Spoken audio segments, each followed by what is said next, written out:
Shikamoo. Marahaba, ujambo? Uko poa?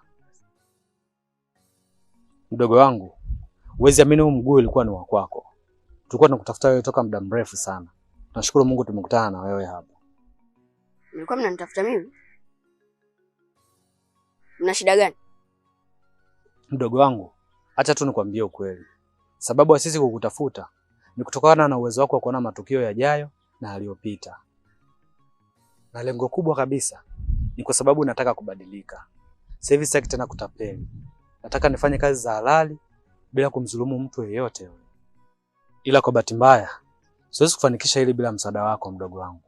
Nahitaji msaada wako. Msaada wangu? Kivipi? Ni kwa sababu wewe unaweza kuona matukio yajayo na yaliyopita. Hivyo utanifaa sana katika hii kazi yangu nataka kuanza kuifanya. Lakini pia msaada wako hautakuwa wa bure. Tutagawana nusu kwa nusu kwa kile tutakachokuwa tumekipata. Yaani kama nitatengeza milioni 10, basi wewe utachukua milioni 5 na sisi tutachukua milioni 5. Kwa hiyo sio sisi tu tutakayotengeneza hizo pesa. Hata wewe pia utatengeneza pesa nyingi. Na kazi yenyewe sio ngumu sana. Ni kubeti tu. Kwa hiyo kazi yako itakuwa ni kututajia matokeo ya mpira kabla mechi haijachezwa, alafu sisi tunaweka pesa, mwisho wa siku tunafaidika wote watatu. Kwa hiyo hapa sasa, wewe utapata pesa zako za kujitegemea.